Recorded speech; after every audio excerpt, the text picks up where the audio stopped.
Conflictes armats, Àfrica i Covid-19. La lluita contra la pandèmia Covid-19 ha esdevingut central en l'escenari internacional. Ha posat de manifest també les mancances del sistema internacional per fer front a aquesta situació, les falles del sistema capitalista per respondre a una pandèmia d'aquestes dimensions, ja sigui pels reptes que ha hagut d'afrontar els nostres sistemes sanitaris, el paper que juguen les farmacèutiques, etc. Encara que el continent africà no s'ha vist tan greument afectat com molts temien, les conseqüències polítiques, econòmiques i socials han estat molt greus. I al mateix temps, aquesta situació de pandèmia ha emergit en un context de fragilitat i inestabilitat que es remunta als darrers anys i que s'ha agreujat en els darrers temps. Al continent s'hi ha comptabilitzat gairebé 8,5 milions de casos, dels quals han mort 217.483 persones. L'Àfrica subsahariana lidera el rànquing mundial amb un nombre més gran de persones no vacunades, amb 1.108 milions d'un total estimat de 1.122 milions de persones al 2021. En altres paraules, només el 5,23% de la població africana hauria rebut la pauta completa de la vacuna en data de 20 d'octubre del 2021. A més de la inequitativa distribució i accés a les vacunes, la pandèmia ha tingut altres impactes, greus impactes arreu del continent, més enllà dels aspectes sanitaris. Restricció dels drets. Tot i que les respostes a la pandèmia per part dels diferents governs del continent africà han estat diverses, en la majoria dels països s'ha produït una restricció de drets i una instrumentalització de la situació política en benefici de les èlits en el poder, reprimint mobilitzacions socials i restringint la llibertat d'expressió.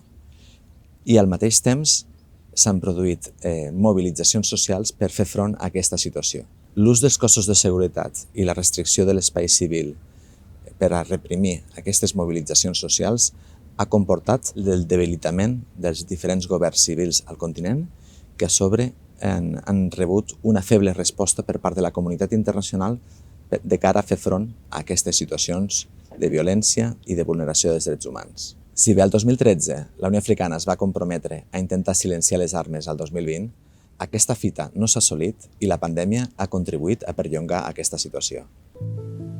Violència en contextos de conflictivitat armada. L'any 2020 es van registrar a nivell mundial 34 escenaris de conflictivitat armada, 15 dels quals van transcórrer a l'Àfrica. En aquest sentit, les poblacions civils han patit un deteriorament de la seguretat els darrers anys i importants crisis humanitàries. Els conflictes armats més greus del 2020 a l'Àfrica van ser els que van afectar el Camerun, República Democràtica del Congo, Líbia, Mali i la regió del Sahel Occidental, la regió del llac Txad, Somàlia i el Sudan del Sud, els quals van causar més de 1.000 víctimes mortals a cadascun. També s'hi ha de sumar el conflicte armat a la regió etíop de Tigré a causa de l'escalada de la situació des del novembre del 2020, així com el conflicte al nord de Moçambic pel greu deteriorament durant l'any 2020.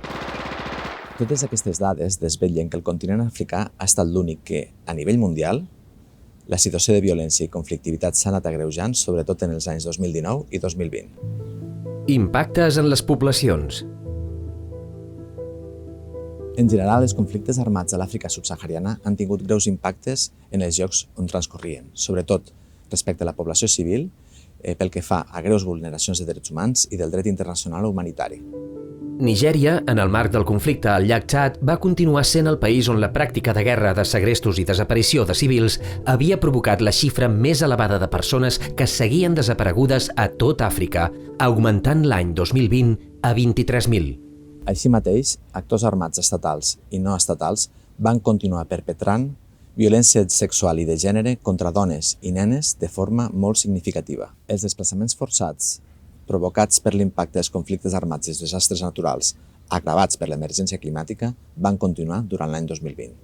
La República Democràtica del Congo continua ocupant el primer lloc dels darrers anys en població desplaçada al continent, 6,1 milions a finals de 2020, seguit per Somàlia, 3,9, Sudan del Sud, 3,8, Etiòpia, 2,7, Nigèria, 2,6 i el Sudan, 2,6 milions.